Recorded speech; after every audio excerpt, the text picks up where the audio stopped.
आता आम्ही आलोय महुदाला, तर ह्यांच्या मावशींच्या घरी.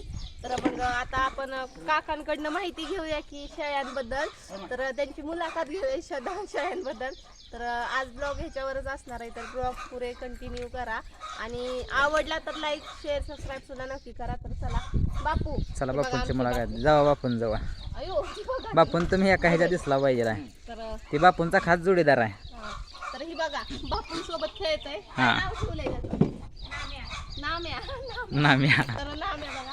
तर हा बापू, तुम्हाला मी प्रश्न करते तुमच्या सगळ्या शेळ्यांबद्दल ह्याच्याबद्दल.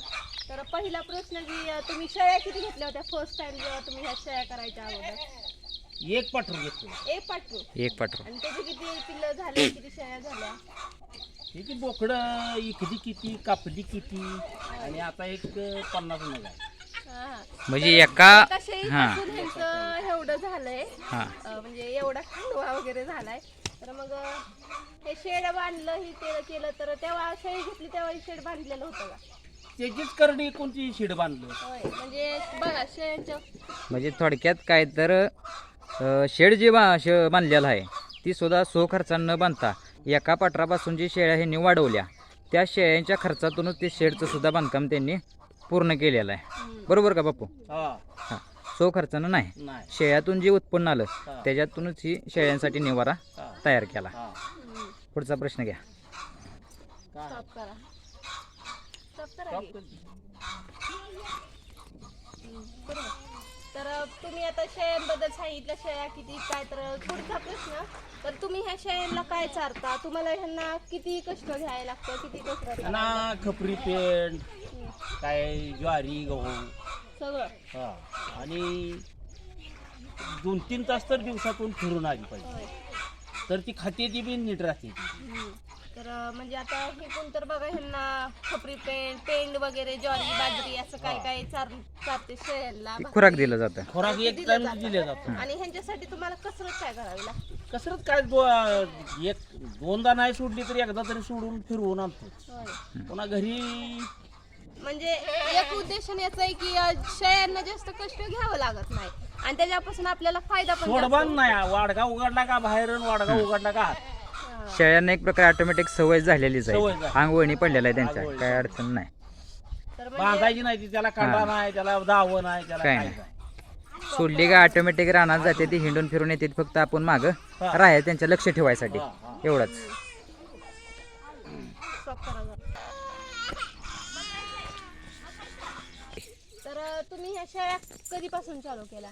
किती वर्ष झाली? 6 वर्ष झाली एक पाठरू आणलेलं. होय. तेव्हापासून असंच म्हणजे बोकडी एकाची पाठर ठेवायची हम्म. आणि काही घरी नाही एकटी ती काही बाजारात नेते हम्म. असं झालं. आणि म्हणजे एका वर्षात किती तुम्हाला उत्पन्न भेटत होतं शेळीचं? हे आता वाढत वाढवलंय, त्यामुळं आत्ता लेवल लागली 50ची 60ची. हा, म्हणजे म्हणजे 50 जशा 60 शेळ्याचं. हा. शेळ्या जशा जशा वाढत गेल्या 6-7 वर्षात तसं या उत्पन्न वाढत चाललं. वाढत चाललं. साधारणतः बोकडं तेवढी आम्ही विकतो, पाठरी इकलीच नाही ती. हा, मग तुम्हाला ह्या शेळ्यातनं प्रॉफिट होतंय? हो. म्हणजे विक्रीचा माल काय तर बोकड हा. आणि पाठी ठेवल्याचा परिणाम काय तर शेळ्या फास्ट वाढते ते, हा.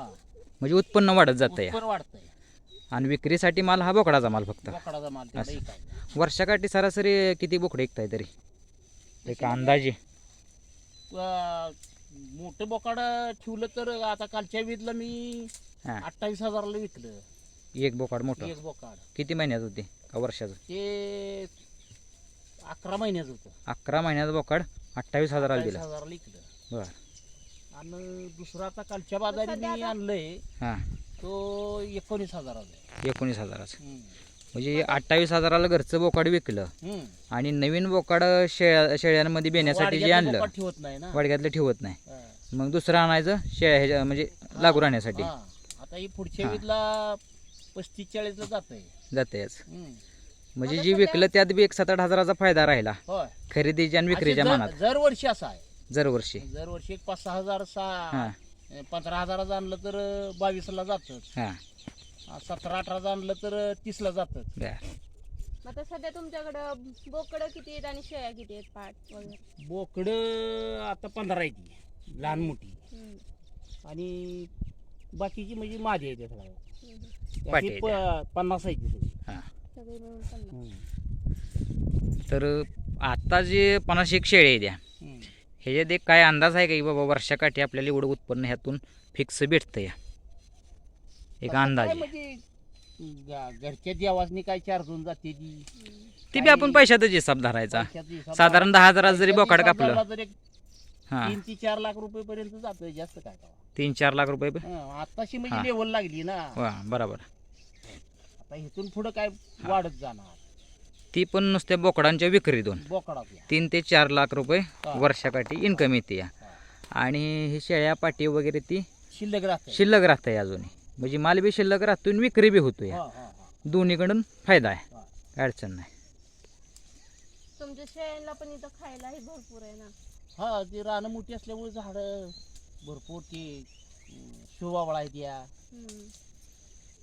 तर शेळ्यांसाठी महत्त्वाचा म्हणजे शेळ्यांच्या जे आवडता जे चारा आहे ते कोणता आहे खास करून तसा म्हणजे झाडं झुडपच असावी लागते शेरड्याला एक जिनस असून चालत नाही नाही सगळं वेगळं वेगळं खुराड बारीक गावात ते जास्त खाते ती हां. आणि काठवान असली ही असली हा. बोराटे झाडं वगैरे हे असलं त्यांचं आवडतं खाद्य आहे. आवडतं खाणं हां आणि आपलं घरचं खाद्य आहे ती वेगळं पुन्हा घरी ही वेगळं आल्यानंतर मग बुसकाट तुरीचं दिवसभर रानात चाराय 2-3 तास काय असेल ती हा आणि परत वाडग्यात कुंडली का अजून सकाळ किंवा संध्याकाळ दिवसातून 4 तास तर फिरून आली पाहिजे हां खुराक बी द्यावंच लागतंय खोराक तर देवच लागते पेंड भरडा असतोय बरोबर आणि वर्षाकाठी ह्याला दवाखान्याचा खर्च काय असं म्हणजे हा, मग रोगरायापासून काय जनताचं औषध एकदा दोनदा बर किंवा टॉनिक एकदा दोनदा हां असं असतंय तुम्ही असं डॉक्टर वगैरे फिक्स आता बरेच शेळी पालनवाले असे डॉक्टर स्पेशल ठेवते ते हा नाही हां असं काय अजिबात तुमचं नाही आमचं आम्ही आणून पाचतो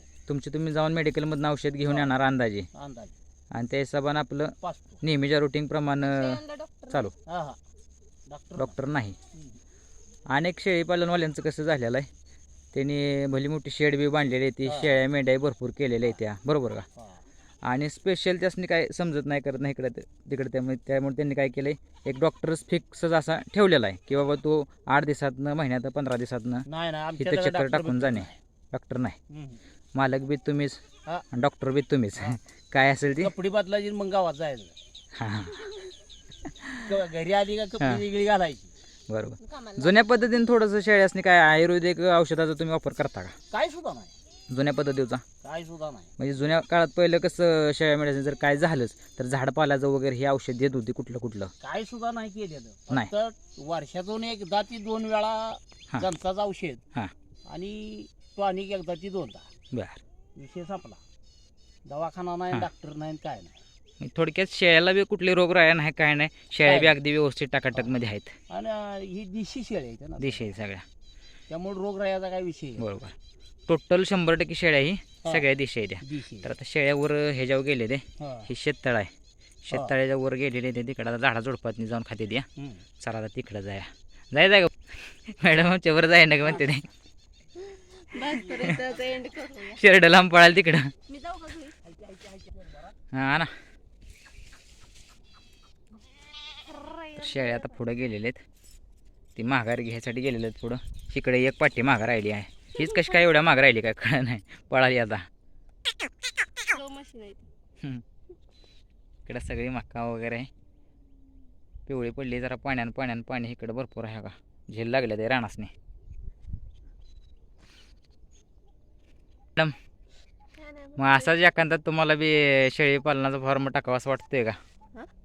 हां शेळी पालन करावं असं वाटतंय का मग हाय त्यात प्रॉफिट पण चांगलं आहे हां व्यवसाय चांगला आहे मग त्यांनी सांगितले आता कष्ट बी कसं आहे ते कष्ट आता तेवढं आहे का तयारी पण मग? मोठ्या जनावरासारखं शेळ्यात हा. कष्ट नाही नाही ना नाही. त्याला सुद्धा सोडबांध करावं लागते हिंडवावं लागतं या इकडे गेलं तर याक तिकडे गेलं तिकडलं हाणूस तर तिकडलं शेजारच्या रानात जाते तिकडलं हाणूस तर इकडलं शेजाऱ्या रानात पळतं या कसं आहे मग जमतंय का 2-3 माणसं सोबत घ्यायचे 2-3 माणसं म्हटल्यानंतर हाजरीन ठेवल्यानंतर मग काय खरं आहे का दावा हाजरी हा? कशाला ठेवायची आपल्या घरात 2-3 माणसं घरातली गुंतवून चालतंय का तर शेळ्या इकडं आणलेल्या आहेत त्या आता काकाने धुडकावून पुढे गेल्या होत्या आ